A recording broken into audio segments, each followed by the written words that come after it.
ये सतगुरु माता सुदीक्षा सविंदर हरदेव जी महाराज जी की जय।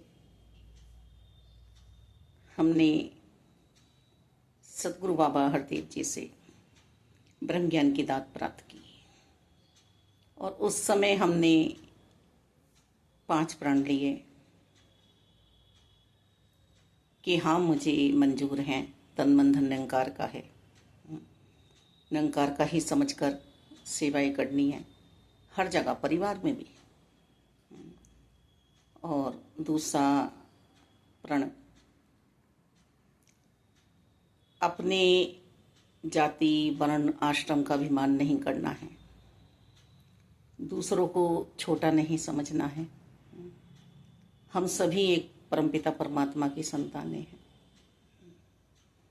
तीसरा प्रण, हमें किसी के खाने पीने पर, पहनने ओढ़ने पर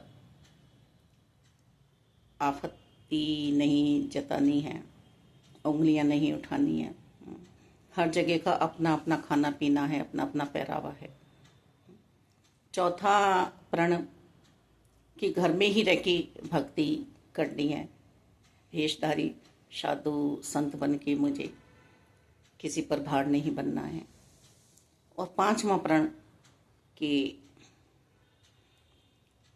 दुनिया में, संसार में इस ब्रह्म ज्ञान को मुझे सतगुरु जी की आज्ञा के बिना नहीं खोलना है। जो सतगुरु जी मुझे ब्रह्म ज्ञान की दात प्राप्त करा रहे हैं।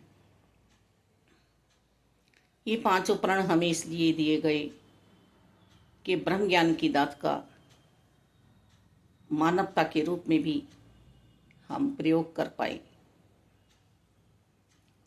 मेरे मन से अपना पराया मिट जाए, ऊंच नीच मिट जाए, कर्तापन मिट जाए, भक्ति भाव में मैं अपना जीवन बिताऊं। हम डॉक्टर के पास जाते हैं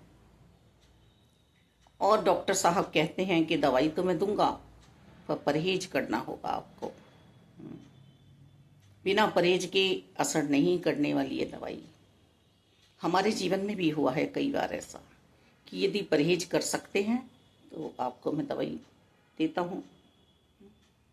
ये 5 प्रण हमारे ब्रह्म ज्ञान की दात प्राप्त करने से पहले वो परहेज ही हैं कि संसार में हमें किस तरह से विचरना है, किस तरह से रहना है।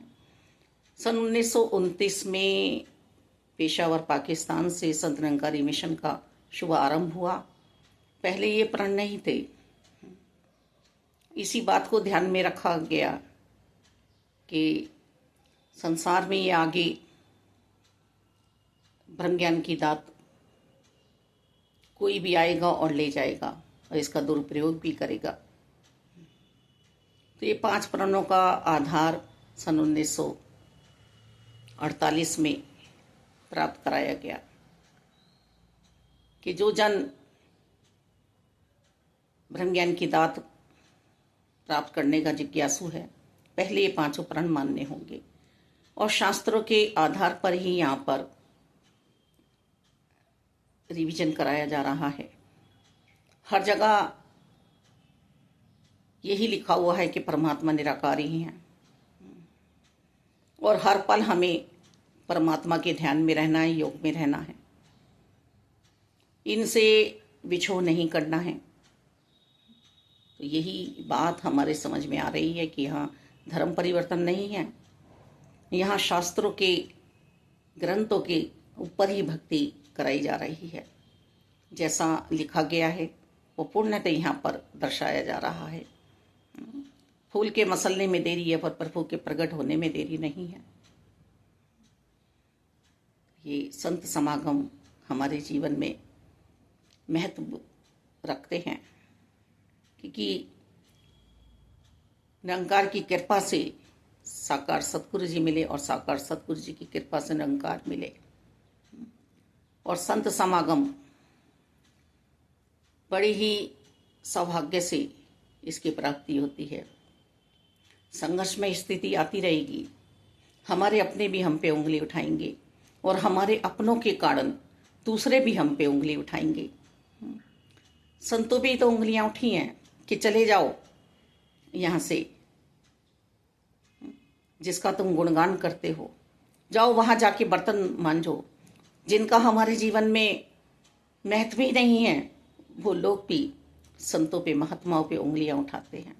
तो ये तो संसार है, जैसा मन है, जैसी सोच है, कहता रहेगा, करता रहेगा। पर हमें कैसे अपने आप को मजबूती देनी है। ये उस समय भी थे जब हमने हम भी भरी थी, हाँ यही है, यही है, यही है। जिसको मेरा मन चाह रहा था वो परमात्मा यही है, प्रकट हुए हैं। तो ये आज नहीं है मेरे साथ, आज भी है।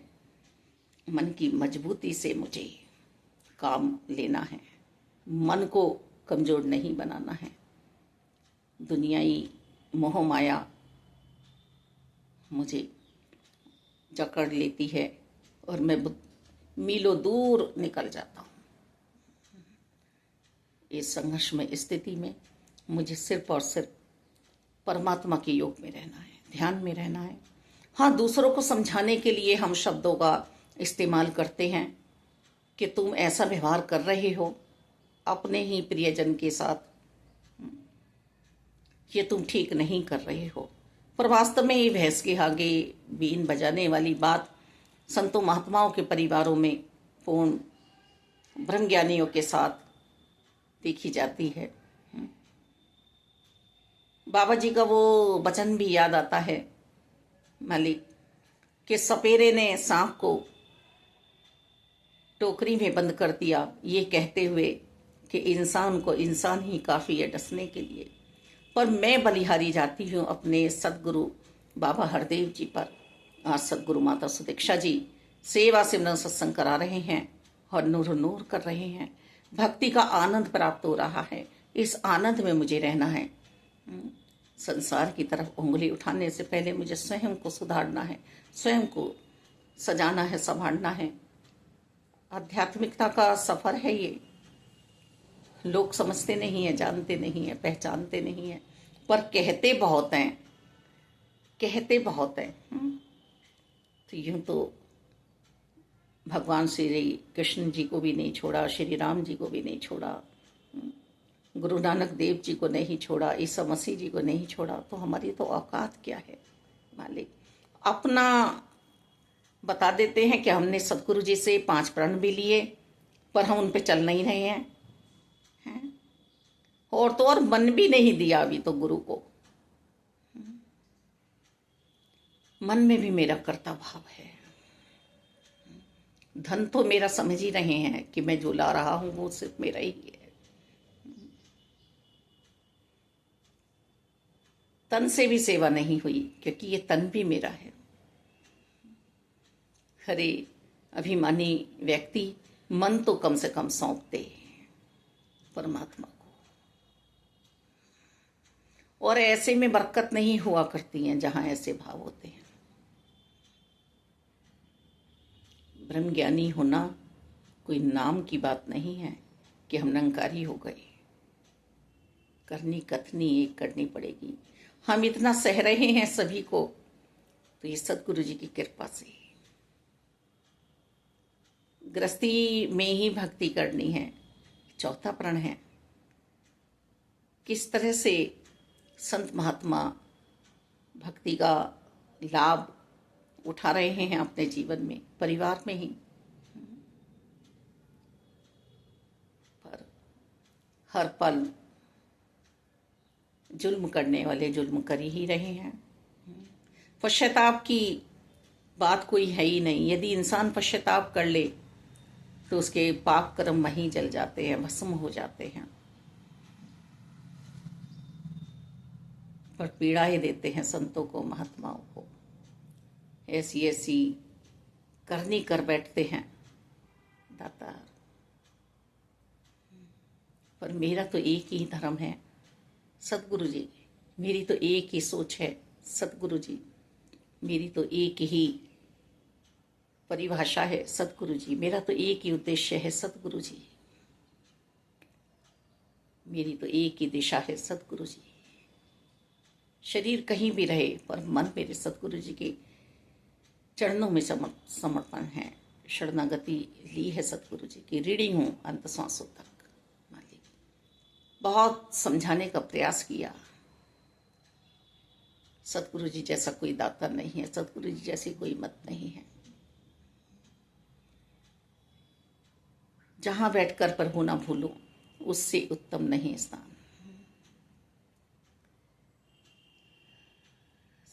ये भक्ति जो, ये साक्षात्कार जो परमात्मा का कराया है सतगुरु जी ने, ये मेरे जीवन में अंत सांसों तक बना रहे। जहां भी रहूं बस आप मेरे साथ रहना, पल पल आपकी शरणागति में रहूं हमेशा। धन्यवाद।